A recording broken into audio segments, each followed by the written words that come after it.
Welcome to Rahman TNPSC. நம்மளுடைய channel முழுக்க முழுக்க டிஎன்பிஎஸ்சியில் போஸ்டிங் வாங்குறவங்களுக்காக உருவாக்கப்பட்ட ஒரு எஜுகேஷனல் பர்பஸ் சேனல் தான். ஃபுல் அண்ட் ஃபுல் இதில் எஜுகேஷன் சம்மந்தப்பட்ட வீடியோக்கள் மட்டும்தான் இதில் இருக்கும். இதில் பார்த்து நீங்கள் படித்து நீங்களும் இணைய மாதிரியே போஸ்டிங் வாங்கணும் அப்படிங்கிறதுக்காக உருவாக்கப்பட்ட சேனல் தான் இந்த சேனல். நம்ம சேனலை சப்ஸ்கிரைப் பண்ணாதவங்க சப்ஸ்கிரைப் பண்ணிக்கோங்க. இந்த வீடியோவோட எண்டிங்கில் இந்த வீடியோ பிடிச்சிருந்தால் நீங்கள் வந்து லைக் பண்ணுங்கள், உங்கள் ஃப்ரெண்ட்ஸுக்கு ஷேர் பண்ணுங்கள், கமெண்ட் பண்ணுங்கள். எப்பயுமே எந்த ஒரு விஷயத்தையும் விட்டு கொடுத்துடக்கூடாதுங்கிறது நம்ம மைண்டில் இருக்கணுன்றக்காக அந்த நெவர் கிவ் அப்னு ஒவ்வொரு தடையும் உங்களுக்கு நான் ரிமைண்ட் பண்ணிகிட்டே இருக்கேன்.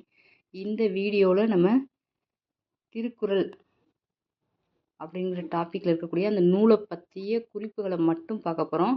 திருக்குறளில் நம்மளுக்கு அதிகாரங்கள் இருக்குது, குறள் இருக்குது. நம்ம இந்த வீடியோவில் பார்க்க போகிறது அந்த ஃபுல் அண்ட் ஃபுல் அந்த திருக்குறள்ன்ற நூலோட ஓவரால் ஒரு அப்ட்ராக்ட் மாதிரி நீங்கள் வச்சுக்கலாம். Overall full notes. இது புது புக்கு பழைய புக்கு எல்லா இதுலேயுமே இருந்து எடுத்த திருக்குறளை பொறுத்த வரைக்கும் எந்த புக்கிலேருந்து எடுத்தாலும் அதோட வந்து அந்த பேசிக் ஹிண்ட்ஸ் வந்து மாறாது.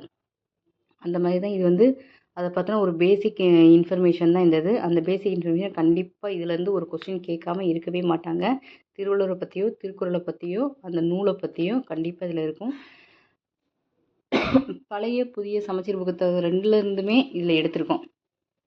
ஓகேவா? நீங்கள் ரெஃபரன்ஸ் புக்கில் போய் பார்த்தாலும் இதே ஹிண்ட்ஸ் தான் அதுலேயுமே இருக்கும். ஸ்கூல் புக்கில் இருந்தும் எடுத்திருக்கோம். ஸ்கூல் புக்லேயும் அதே தான் உங்களுக்கு இருக்குது. இதை வந்து ஃபுல்லாக நீங்கள் என்ன செஞ்சுக்கோங்க, நோட் பண்ணி வச்சுக்கோங்க. இல்லை இதோட பிடிஎஃப் முடிஞ்ச அளவுக்கு உங்களுக்கு வந்து நான் டிஸ்கிரிப்ஷனில் கொடுக்க பார்க்குறேன். நீங்கள் அதில் வந்து டவுன்லோட் பண்ணி கூட நீங்கள் படித்து வச்சுக்கலாம். இது ரொம்ப கஷ்டமாலாம் இருக்காது. நீங்கள் ரீட் பண்ணி ஓரளவுக்கு ஞாபகம் வச்சுக்கிற மாதிரி தான் இருக்கும். அங்கங்கே நம்பர் வர இடத்துல மட்டும் ஒரு 2 டைம்ஸ் 3 டைம்ஸ் ரிப்பீட்டடாக கொஞ்சம் படிக்க பாருங்கள். திருக்குறளோட முக்கிய குறிப்புகள் இப்போ இருக்கிற ரிவைசஸ் சிலபஸ் படி நம்மளுக்கு திருக்குறள் டாபிக் இங்கேயும் வரும், ப்ளஸ் ஜிஎஸ்லேயும் நம்மளுக்கு வரும். 2 இடத்துல நீங்கள் படிக்கணும். 2 in 1 மாதிரி தான். இதை படித்து வச்சிங்கன்னா ரொம்ப யூஸ்ஃபுல்லாக இருக்கும். திருக்குறள் படத்தை ஃபஸ்ட்டு வரைஞ்சவங்க யார் அப்படின்னு பார்த்தீங்கன்னா புதுச்சேரி வேணுவர்மா. திருக்குறள் வந்து அதோடைய இலக்கண குறிப்பு தருக அப்படின்னு கேட்டாங்கன்னா அடையெடுத்த கருவியாகு பெயர். இங்கே கருவன்றது கருவியாகு பெயர். இதுவும் இலக்கண குறிப்பில் ஒரு தடவை எங்கே போய் கேட்டாங்கன்னா டிஎன்பிஎஸ்சி கொஸ்டின்லேயே கேட்டிருக்காங்க. ஆ கரத்தில் தொடங்கி நா கரத்தில் நம்ம இக்கிங்கு படிக்கும்போது ஆ படித்து நம்ம இக்கிங்கில் இன்னில் தான் நம்ம முடிப்போம். அதனால தான் ஆ கரத்தில் தொடங்கி நா கரத்தில் முடியக்கூடிய ஒரே நூல் இதுதான். ஸோ ஆல்ஃபபெட் படி எழுதியிருக்காரு. தமிழ் மாதின் உயிர்நிலை என்று உலகோரால் பாராட்டப்பட்ட நூல். பழகுதமிழ் சொல்லருமை 4 அதில் 4ங்கிறது நாலடியார், 2 அப்படிங்கிறது திருக்குறளை குறிக்குது. திருக்குறளை சிறப்பை கூறும் நூல் நம்ம சொல்கிறது வந்து திருவள்ளுவ மாலை. அந்த திருவள்ளுவ மாலைங்கிறது 55 புலவர்கள் பாடியிருக்காங்க. பாடினவங்க 53 பேர்.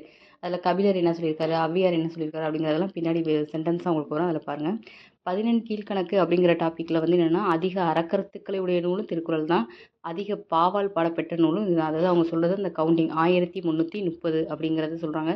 சிவசிவ வெண்பா, தினகர வெண்பா, குமரேச வெண்பா இந்த மாதிரி நூல்களில் இருக்கக்கூடிய விஷயங்கள் எதை பற்றி அந்த குறளோட சிறப்பை தான் சொல்லுது.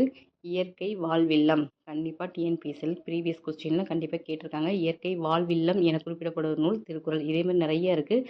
அது தனித்தனியாக நீங்கள் எழுதி வச்சுட்டு இந்த மாதிரி இயற்கை வாழ்வில்லம், இயற்கை இன்பக்களம் இப்படிலாம் வரும்போது முன்னாடியும் பின்னாடியும் நீங்கள் நோட்டை திருப்பி பார்த்து ரெண்டையும் மேட்ச் பண்ணி அந்த டவுட்டை கிளியர் பண்ணிட்டு தான் நீங்கள் படிக்கணும். கொஸ்டினை பார்க்கும்போது ஒரே மாதிரி வரும், கன்ஃபியூஸ் பண்ணிடக்கூடாது. ரஷ்யாவின் அணுத்துளைக்காத கிரெம்ளின் மாளிகையில் இடம்பெற்றுள்ள நூல் இது. இங்கிலாந்து அருங்காட்சியகத்தில் வந்து பைபிளோடு சேர்த்து வச்சிருக்க நூலும் நம்மளோட திருக்குறள் தான். இது எப்போ பதிப்பிச்சாங்க அப்படின்னா மலையத்துவாசன் ஞானப்பிரகாசம் 1812 பதிப்பிச்சிருக்காரு.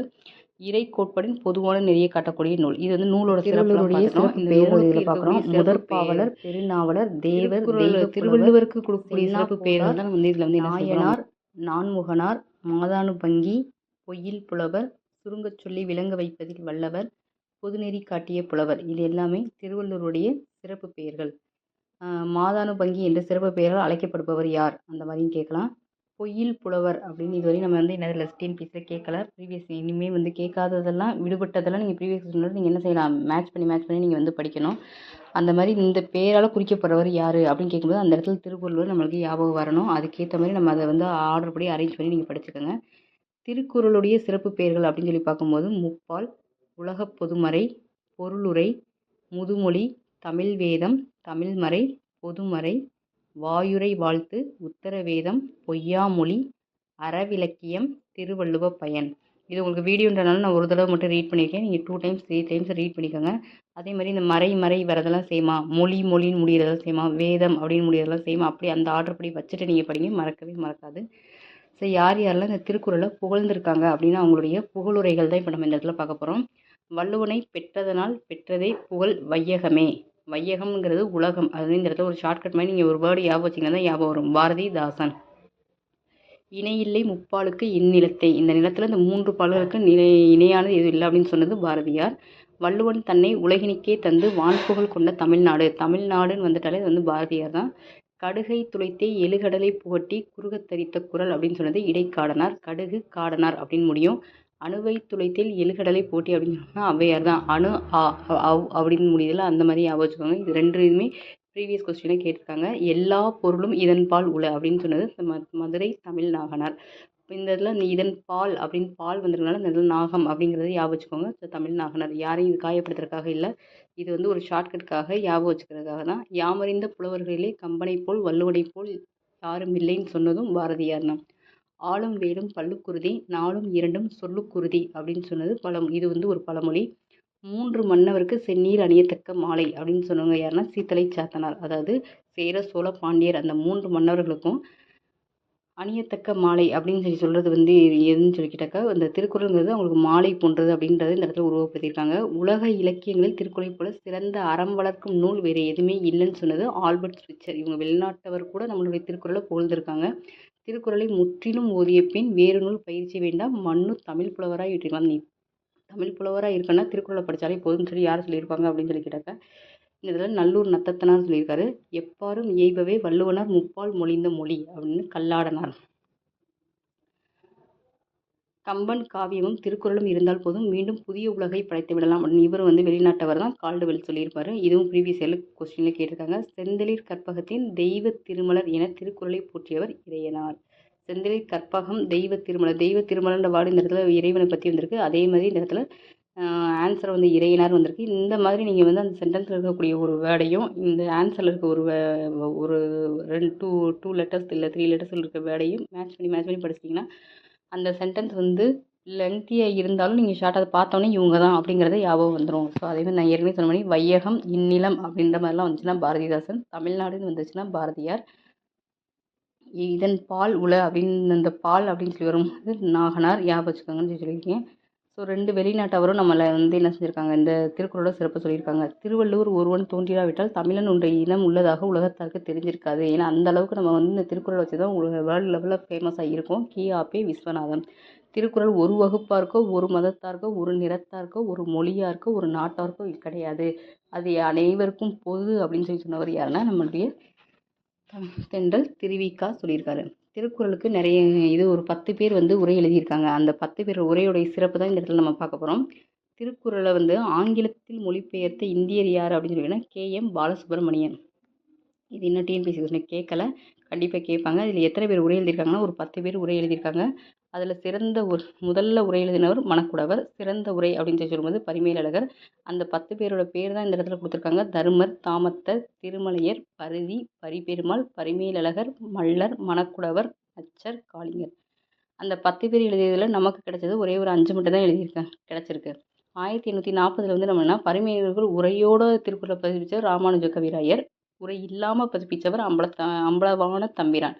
இந்த மாதிரிலாம் கொஞ்சம் நல்லா கவனமாக வாசித்து இது பண்ணணும். திருக்குறளை பொறுத்தவரைக்கும் நம்மளுக்கு சின்ன கிளாஸ்லேருந்து படித்தது வரைக்கும் நம்மளுக்கு தெரியும்.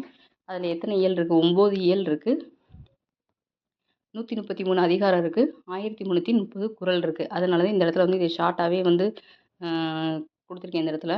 அதில் அறத்துப்பால், பொருட்பால், இன்பத்துப்பால் அந்த 3 பால்லையும் எத்தனை இயல் இருக்குன்னா, அறத்துப்பாலில் 4 இயல்கள், 38 அதிகாரம். அது வந்து என்னென்னு கேட்டால் பாயிரவியலில் 4, இல்லறவியலில் 20, துறவறவியலில் 13, ஊழியலில் 1. இதை டோட்டல் பண்ணி பார்த்தீங்கன்னா உங்களுக்கு தெரிஞ்சிடும். அதே மாதிரி பொருட்பாலில் 3 இயல்கள் இருக்குது, 70 அதிகாரங்கள். அரசியலில் 25, அங்கவியலில் 32, குடியியலில் அதாவது ஒளிவியல்னு சொல்லுவாங்க 13 அதிகாரம். இன்பத்துப்பாலில் இயல்கள் 2 தான் இருக்குது, 25 அதிகாரங்கள். ஒன்று களவியல் 7, கற்பியல் 18. இந்த 3லையும் சேர்த்து ஒரு 20 அதிகாரம் தான் நம்மளுக்கு சிலபஸில் இருக்குது. நீங்கள் அதில் இருக்கக்கூடிய 200 திருக்குறள் மட்டும் படிச்சிங்கன்னா போதும். தமிழக அரசு என்னென்ன சிறப்புலாம் நம்மளுக்கு செஞ்சுருக்கு அப்படின்னா, தைத்திங்கள் 2ஆம் நாளை திருவள்ளுவர் நம்ம ஒரு நாளும் கொண்டாடிக்கிட்டே தான் வரோம். அதே மாதிரி 1971 திருவள்ளுவர் ஆண்டை கணக்கிட்டு அன்னையிலேருந்து திருவள்ளுவர் ஆண்டு கணக்கிடப்பட்டு வருது. இந்த வருஷத்துல இதுதான் தமிழ் துறையில் சிறந்தவர்களுக்கு திருவள்ளுவர் விருதும் நம்ம என்ன செஞ்சுட்டு வரோம், கொடுத்துட்டு வரோம். திருவள்ளுவர் சிறப்பாக தான் அவருக்கு வந்து 133 அடி உயரத்தில் நம்ம வந்து என்ன வச்சுருக்கோம்னா சிலை வச்சுருக்கோம். அதே மாதிரி திருக்குறள் ஆண்டு நம்ம எப்படி கண்டுபிடிக்கணும் அப்படின்னாக்கா, இப்போ இருக்க ரீசெண்டாக இருக்க ஆண்டை கிறிஸ்துவ ஆண்டை நம்ம கணக்கிட வச்சுட்டு அதில் வந்து ஒரு +31 போட்டுடணும் அப்படின்னாக்கா அதுதான் வந்து திருவள்ளுவர் ஆண்டு. அதாவது இப்போ 2024னா அதில் ஒரு 31 சேர்த்துட்டோம் அப்படின்னா அதுதான் திருவள்ளுவர் ஆண்டா. 2055ங்கிறது திருவள்ளுவர் ஆண்டாக மாறிடும். ஸோ இதோட நம்மளுக்கு வந்து பழைய புக்கு புது புக்கில் இருக்கக்கூடிய திருக்குறளில் இருக்கக்கூடிய முக்கிய குறிப்புகள் வந்து இது முடிஞ்சிருச்சு. அடுத்த வீடியோவில் நம்ம என்ன பார்க்க போறோம்னா திருக்குறளில் அதிகாரம் அன்புடைமைன்ற அதிகாரத்தை பற்றி பார்க்க போகிறோம். நெக்ஸ்ட் வீடியோவில் சேனல் வந்து அன்புடைமைன்ற அதிகாரம் அப்போ தான் நம்மளோட சேனலை சப்ஸ்கிரைப் பண்ணிக்கோங்க. அப்போ தான் உங்களுக்கு நோட்டிஃபிகேஷன் வந்து உங்களுக்கு முன்னாடி வந்து நிற்கும். கன்சிஸ்டன்சியாக படிங்க. இதை ஒரு பிடிஎஃபாக கொடுக்குறேன். இதை டவுன்லோட் பண்ணி வச்சுட்டு ஒரு 2 டைம்ஸ் 3 டைம்ஸ் படிங்க. உங்கள் ஃப்ரெண்ட்ஸுகளோட சேர்ந்து ஷேர் பண்ணி ஒரு தடவை சொல்லி பாருங்கள். திருக்குறள் வந்து ரொம்ப ரொம்ப இம்பார்ட்டன்ட். 20 அதிகாரம் நம்ம ஒவ்வொரு நாளைக்கும் 10 குறள் மாதிரி படித்தா கூட 200 குறள் நம்ம தாராளமாக நம்ம படிச்சிடலாம். So thank you.